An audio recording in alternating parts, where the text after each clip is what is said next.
तो क्या Roman Reigns versus John Cena का मैच होने वाला है रेसलमेनिया के मेन इवेंट के अंदर। तो स्मैकडाउन की शुरुआत करते हैं। हीट जे उसो रॉयल रंबल के विजेता काफी ज्यादा सपोर्ट मिल रहा था, यू डिजर्वर के चांस लग रहे थे। फिर उसके बाद वो बुलाते हैं अपने भाई कोडी रोज को। कोडी रोज और जे उसो आमने सामने होते हैं।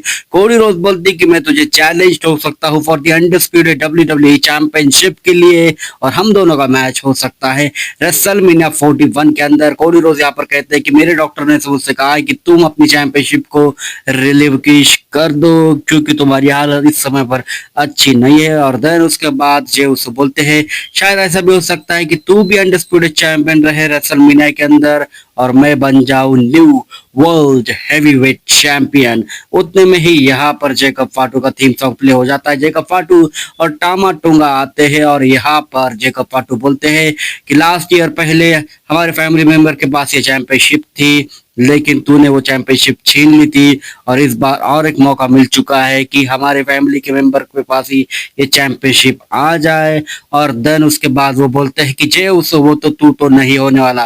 देन उसके बाद जे उसो वही लपेट लेते हैं टामा टूमा और जेकब फाटू को, और टामा टूमा को ही वो लपेट लेते हैं। कोडी कटर भी आता है हमारे कोडी रोज की तरफ से और इनका शो के मेन इवेंट के अंदर मैच सेटअप हो जाता है। और देन उसके बाद ड्रू मैकिंटायर आते हैं हंसते खेलते हुए। हमको लग ही नहीं रहा था कि एलिमिनेट हो चुकी है रॉयल रंबल से, काफी ज्यादा गुस्सा थे वहां पर और सब एक्सप्लेन करते हैं यहाँ पर ड्रू मैकिंटायर। ड्रू मैकिंटायर बोलते हैं कि तुम लोगों को लग रहा होगा कि मैं बहुत ज्यादा गुस्से में गया। हाँ, मैं गया था घर पे, मैं काफी ज्यादा गुस्से में गया था क्योंकि मुझे रॉयल रंबल जीतना था, मैं एलिमिनेट हो चुका था, मैं भाग गया था बिल्डिंग से। और देन उसके बाद मैंने सोचता है मुझे तो क्या है, मैं हैंडसम हूँ, मैं बहुत दिमाग तो नहीं हूँ, मैं बुद्धिमान हूँ, मेरे पास है हॉट वाइफ और मुझे किस बात की टेंशन है। अब मेरा सिर्फ एक ही गोल है, कोडी रोज की चैंपियनशिप को हासिल करना, और मुझे पता है कि उस चैंपियनशिप को कैसे हासिल करना है।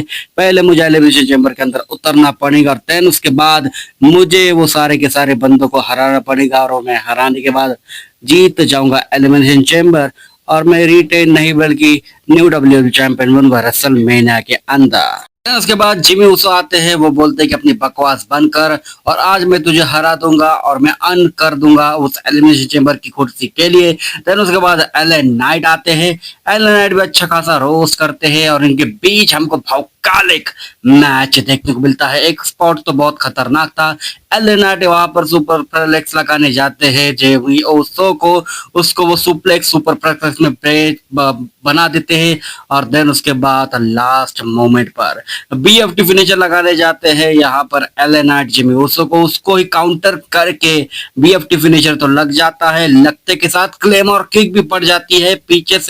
पीछे से मारी है ड्रू मैकिंटायर ने, पीछे के सिर में मारी है एलन नाइट के और वहां पर पिन कर देते हैं वो किसको, एलन नाइट को, और स्पॉट कंफर्म कर देते हैं एलिमिनेशन चैम्बर के लिए।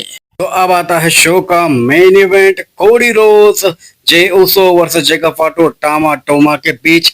ये मैच बहुत ही कमाल का था। इस मैच के अंदर कोडी कटर आता है टामा टोमा नहीं बल्कि जेकब फाटू के ऊपर और एक पर टिक आउट कर देते हैं यहाँ पर जेकब फाटू, और लास्ट मौके पर यहाँ पर टामा टूंगा को क्रॉस रोड लगा के हरा देते हैं डब्ल्यूडब्ल्यूई चैंपियन कोडी रोज।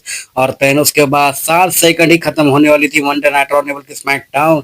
यहाँ पर रिटर्न होता है सोलो सिक्वा का, हाथ के साथ समो स्पाइक लगा देते हैं। सारे के सारे बंदे कर रहे हैं रेसलमेनिया के मेन इवेंट को चेस, लेकिन सोलो सिक्वा कर रहे हैं डब्ल्यूडब्ल्यूई चैंपियन को चेस यानी कि कोडी रोज। और सोलो सिक्वा का मैच हमको एलिमिनेशन चैम्बर के अंदर देखने को मिलने वाला है। तो दोस्तों ये वीडियो बस ये तक थी। अगर आपको वीडियो पसंद है तो वीडियो को लाइक और चैनल को कर दीजिए सब्सक्राइब।